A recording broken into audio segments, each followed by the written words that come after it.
दोस्तों आर्या पार की भिड़ंत में कोहली पर भारी पड़े धोनी के सीएसके।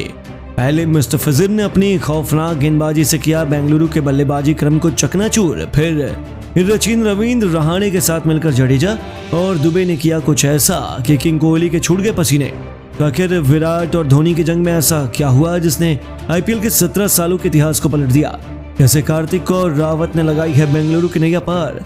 आखिर कैसे बेंगलुरु के गेंदबाजों ने चेन्नई को दिया 440 वोल्ट का झटका? कौन सा खिलाड़ी अंत में दिला पाया अपनी टीम को जीत और किसने बना डाले कितने रन? कौन बना अपनी जीत का हीरो? अंतिम गेंद तक चले इस रोमांचक मुकाबले की पूरी हाईलाइट हम आपको दिखाएंगे, लेकिन उससे पहले आपको क्या लगता है विराट और धोनी में कौन है सबसे महान खिलाड़ी? अपनी राय हमें नीचे कमेंट करके जरूर बताइए। दोस्तों आखिरकार वह दिन आ गया जिस दिन का हर क्रिकेट प्रेमी को बेसब्री से इंतजार था, यानी कि इंडियन प्रीमियर लीग की शुरुआत हो चुकी है। पहला मुकाबला महेंद्र सिंह धोनी की आर्मी, सेना और विराट कोहली की पलटन के बीच चेन्नई के चेपॉक मैदान में खेला गया। मैच शुरू होने से पहले इस लीग में चार चांद लगाने के लिए दुनिया के बड़े बड़े दिग्गज सेलिब्रिटीज वहां मौजूद रहे।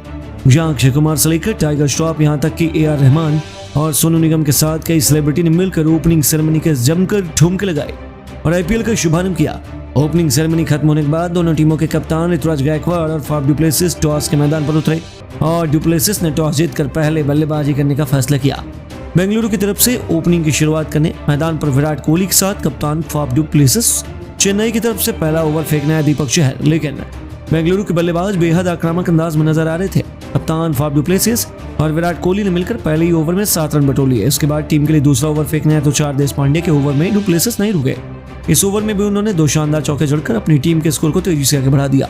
और जब टीम के लिए तीसरा ओवर फेंकने आया एक बार फिर दीपक चहर, तो उनका स्वागत डु प्लेसिस ने चौका लगाकर पहली गेंद पर किया।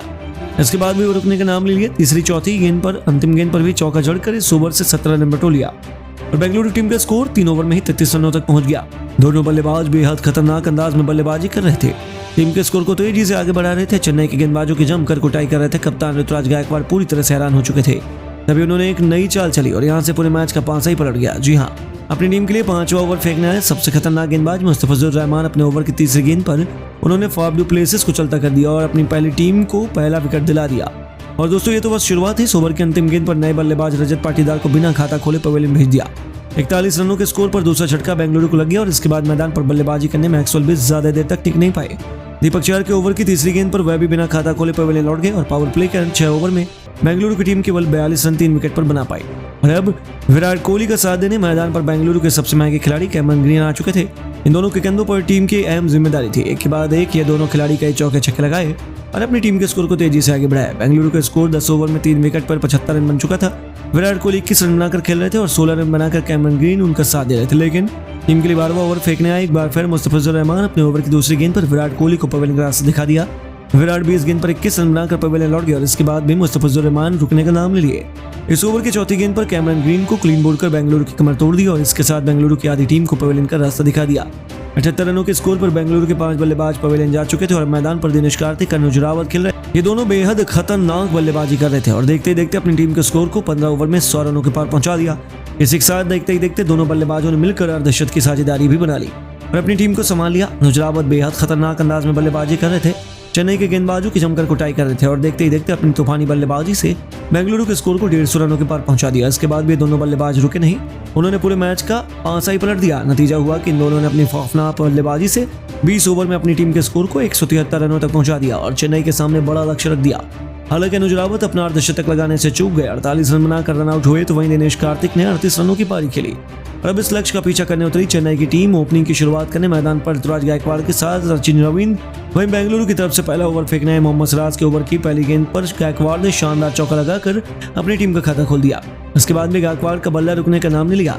सिराज की 5वीं गेंद पर उन्होंने एक और चौका जड़ दिया। उनकी बल्लेबाजी देखकर स्टेडियम में बैठे दर्शक भी बेहद खुश थे।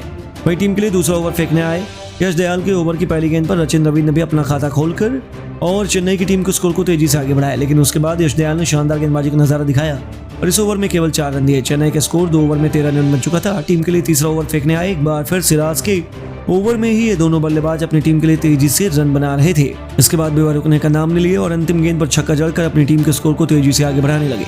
3 ओवर में 28 रन चेन्नई सुपर किंग बना चुके थे और रवींद्र का बल्ला रुकने का नाम नहीं ले रहा था। एक के बाद एक बेंगलुरु के गेंदबाजों की कुटाई हो रही थी, लेकिन टीम के लिए चौथा ओवर फेंकने आए यश दयाल ने अपने ओवर के अंतिम गेंद पर ऋतुराज गायकवाड़ को पवेलियन का रास्ता दिखा दिया। चेन्नई को पहला झटका 38 रनों के स्कोर पर लग गया, लेकिन रचिन रवीन मैदान पर टिके हुए थे। उनका साथ देने मैदान पर अजिंक्य रहाणे आए और गायकवाड़ का विकेट गिरने के बाद भी रचिन को कोई फर्क नहीं पड़ा और अगले ओवर की पहली गेंद पर जोसेफ अल्जारी को शानदार छक्का जड़ दिया। चेन्नई के स्कोर 5 ओवर में 49 रन बन चुका था, लेकिन एक ही विकेट गिरा था। पावर प्ले के आखिरी ओवर में उन्होंने खतरनाक बल्लेबाजी की और 6 ओवर में अपनी टीम को 62 रनों के स्कोर तक पहुंचा दिया।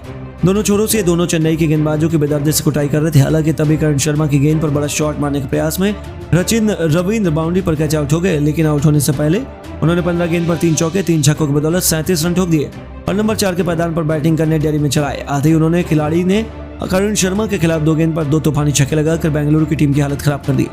हालांकि अजिंक्य रहाणे भी कैमरन ग्रीन का शिकार हो गए। वह 2 छक्कों की बदौलत 19 गेंद बनाकर 27 रन पर वापस लौटे। उसके बाद बैटिंग करने शिवम दुबे उतरे। दूसरी तरफ डेरी मिचेल खतरनाक अंदाज में बैटिंग कर रहे थे, लेकिन उनकी रणनीति ज्यादा लंबी नहीं चली। ग्रीन ने इस बल्लेबाज का शिकार किया और अपनी टीम की वापसी कराई। 14 ओवर में जडेजा और दुबे ने अपनी टीम को 121 रनों तक पहुंचा दिया। 36 गेंद में चेन्नई को जीत के लिए 53 रन चाहिए थे। मुकाबला कांटे का हो चुका था और अंत तक यह मैच चला, लेकिन अंत में शूरवीरों की तरह चेन्नई ने बाजी मारते हुए जो किया, इतिहास के पन्नों में उनका नाम दर्ज हो चुका है। लेकिन दोस्तों, अब आपको क्या लगता है, धोनी और कोहली में कौन अपनी टीम को IPL 2024 का चैंपियन बना पाएगा? नीचे कमेंट करके जरूर बताइए और ऐसी शानदार खबरों के लिए वीडियो को लाइक, चैनल को सब्सक्राइब करना ना भूलें। धन्यवाद।